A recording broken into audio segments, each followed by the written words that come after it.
Good morning, good afternoon, good evening. आप सभी का फिर से एक बार स्वागत है मेरे पॉडकास्ट ब्रूटली ऑनेस्ट में। और आज मैं डायरेक्ट एक्शन डे सीरीज के फाइनल एपिसोड्स के साथ आपके पास आया हूं। अगर आपने इसके पहले 2 एपिसोड नहीं देखे हैं तो सबसे पहले आप वो देख लीजिए, जिसमें मैंने बताया था कि आखिर क्यों बंगाल को डायरेक्ट एक्शन डे के लिए चुना गया था और कैसे उस दिन सुहरावर्दी के नेतृत्व में कलकत्ता एक शमशान बन गया था। दोस्तों, आज के इस एपिसोड में मैं आपको एक ऐसे अनसंग हीरो की कहानी बताने जा रहा हूं जो एक ऐसे समय में न्याय की रक्षा करने के लिए खड़ा हुआ जब खुद न्याय की सुरक्षा करने की शपथ लेने वाले अपने कर्तव्य से न केवल मुंह मोड़े हुए थे बल्कि वे खुद उस बर्बरता के जिम्मेदार थे। जब कलकत्ता की भूमि पे गंदी राजनीति और धर्म के नाम पर मासूमों की जान जा रही थी, तब उन मासूमों की रक्षा को अपना धर्म मानकर उन्होंने कलकत्ता के लोगों को एकजुट किया और उन विश्वासघाती भक्षकों के ऊपर जीत हासिल की। जी हां दोस्तों, ये कहानी है गोपाल चंद्र मुखोपाध्याय की, गोपाल मुखर्जी की, जिन्हें लोग प्यार से गोपाल दा या गोपाल पाठा के नाम से जानते थे। उन्हें लोग पाठा इसलिए बुलाते थे क्योंकि कॉलेज स्ट्रीट के पास उनकी एक मीट शॉप थी और बंगाली में बकरे को पाठा कहते हैं, जिसकी वजह से वहां के लोकल लोग उन्हें गोपाल पाठा के नाम से बुलाया करते थे, पर अधिकतर लोग उन्हें गोपाल दा के नाम से बुलाया करते थे।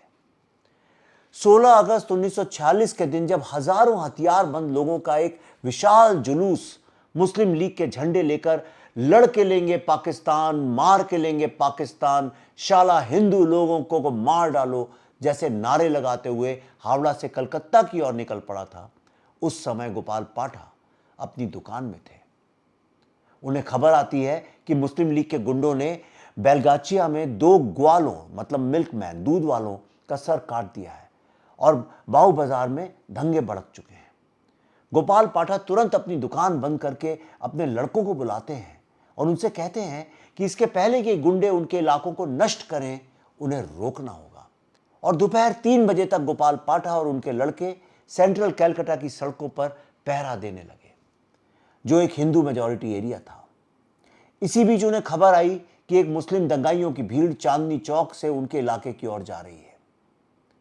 गोपाल पाठा और उनके लड़के तुरंत वहां पहुंचते हैं और देखते हैं कि कुछ गुंडे उनके घर के आगे कूड़ा जमा करके उसमें आग लगाने की कोशिश कर रहे थे और घर के अंदर छिपी हुई महिलाएं मदद के लिए जोर जोर से चीख रही थी। उसी समय गोपाल पाठा ने अपनी तलवार से एक गुंडे के ऊपर इतनी जोर से वार किया कि उस गुंडे को वो तलवार चीरती हुई उसके पास के एक स्ट्रीट पोल पर जाकर लड़ गई और गोपाल पाठा की तलवार टूट गई। और इसके बाद वो लाठी उठाकर बाकी गुंडों के पीछे भागे और उनके साथ बाकी मोहल्ले के लोग भी साथ में आए और उन गुंडों को वहां से भगाया गया। कुछ समय बाद एक और मुस्लिम दंगाइयों की भीड़ उनके मोहल्ले के पास वेलिंगटन स्क्वायर के पार्क में पहुंची। गोपाल पाठा ने अपने मोहल्ले के एक मुस्लिम दोस्त को समझाया कि वे सब इतने समय से पड़ोसी की तरह एक दूसरे के साथ रह रहे हैं, तो अब एक दूसरे को खून क्यों करें, क्यों एक दूसरे का खून बहाएं। और उन्होंने उससे आग्रह किया कि वो उनके साथ चले और उस पार्क में आए दंगाइयों को वहां से भगाने के लिए समझाए। लेकिन जब गोपाल पाठा अपने मुस्लिम दोस्तों के साथ वेलिंगटन स्क्वायर गए दंगाइयों से बात करने के लिए, तो दंगाइयों ने उन्हें मारने के लिए घेर लिया।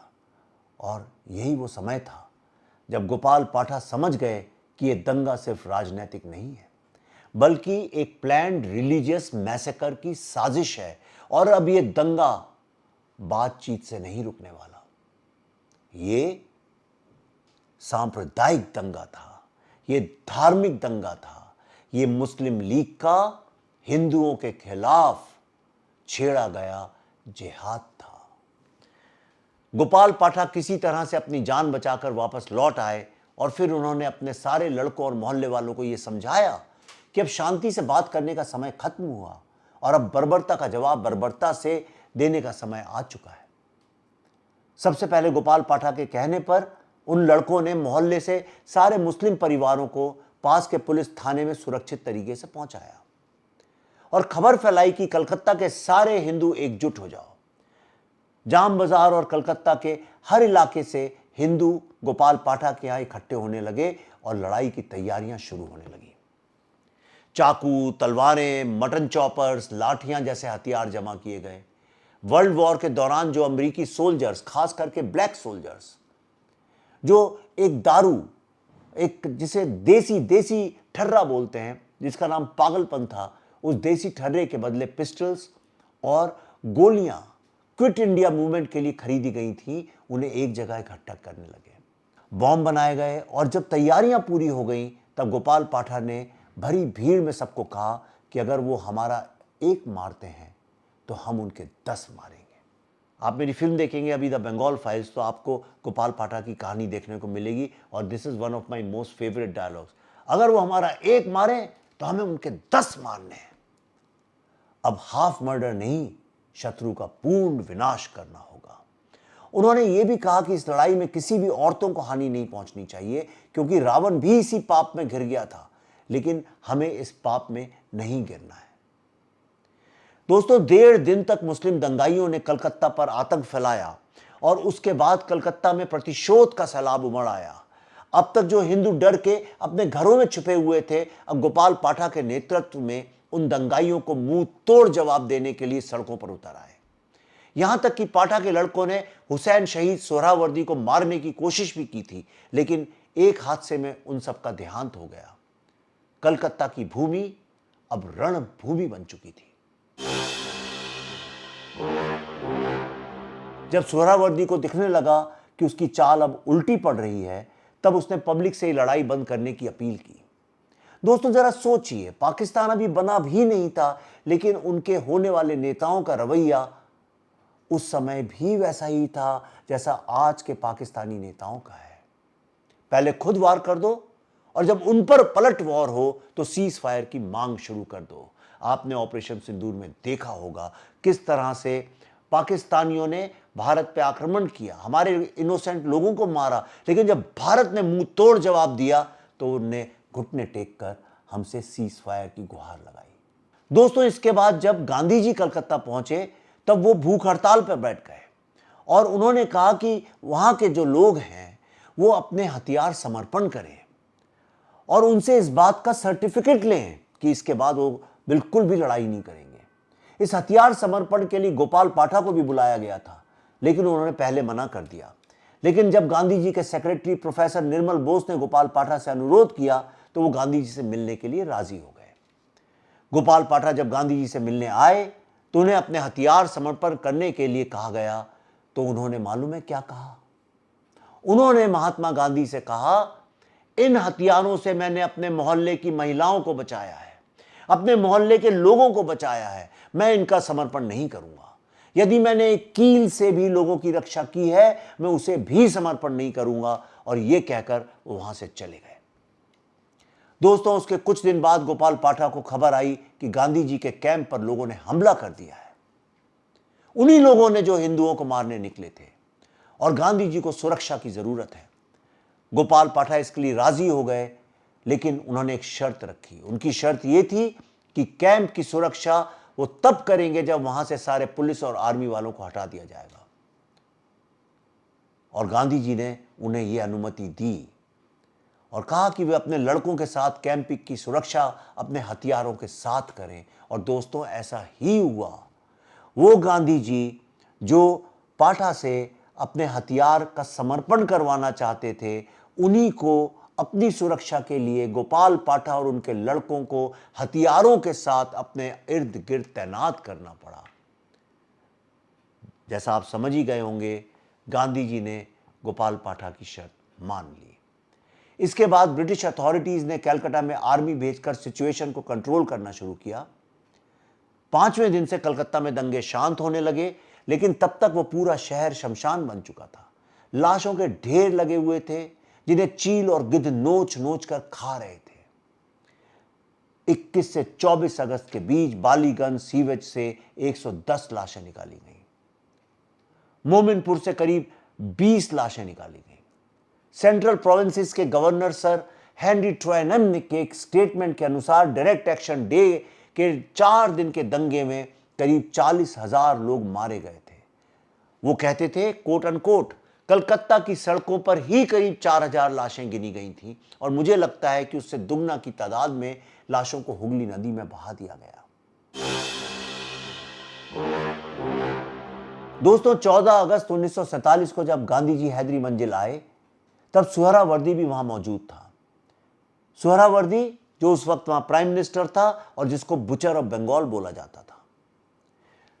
कीर्तन शुरू होने से पहले भीड़ में से एक लड़के ने सुहरावर्दी से पूछा कि क्या वो खुद को डायरेक्ट एक्शन डे के लिए दोषी मानता है।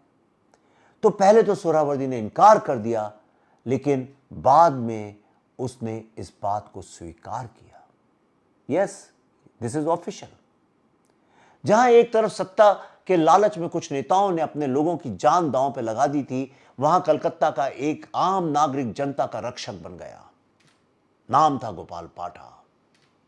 वो ना तो कोई नेता था ना कोई संत, वो सिर्फ एक आम आदमी था, एक आम हिंदू जिसने समय आने पर साहस दिखाया और पूरे बंगाली हिंदुओं की ढाल बन गया।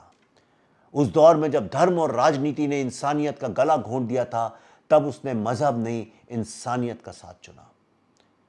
दोस्तों, डायरेक्ट एक्शन डे केवल एक ट्रेजेडी नहीं है, बल्कि भारत की आत्मा का एक ऐसा घाव है, एक ऐसा घाव जो समय के साथ धुंधला तो हो गया लेकिन कभी भरा नहीं।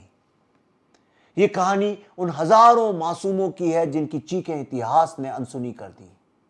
इतिहासकारों ने उसके ऊपर पर्दा डाल दिया और मीडिया उससे दूर भाग गया और राजनेता डर के छुप गए। इसीलिए हम सभी की यह जिम्मेदारी बनती है कि इस कहानी को हम याद रखें, गोपाल पाठा जैसे वीरों के कर्मों को याद रखें, क्योंकि जहां एक तरफ सत्ता की लालच में कुछ नेताओं ने अपने लोगों की जान दांव पे लगा दी थी, वहीं कलकत्ता का एक आम नागरिक जनता का रक्षक बन गया, जिसका नाम था गोपाल दा, गोपाल मुखर्जी, गोपाल मुखोपाध्याय या गोपाल पाठा।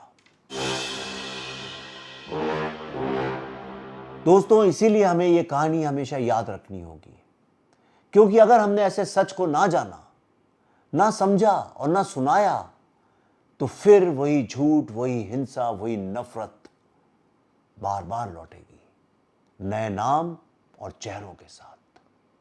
सिर्फ नाम और चेहरे बदलते रहेंगे, लेकिन खेल वही रहेगा। अब मैं आपसे एक सवाल पूछना चाहता हूं। यह तो आजादी के पहले का प्रसंग था, लेकिन अगर आपने बंगाल की वर्तमान की राजनीति को ध्यान से समझा हो, खास तौर पे मुर्शिदाबाद में जो हुआ, संदेश खाली में जो हुआ, तो मैं आपसे एक सवाल पूछता हूं।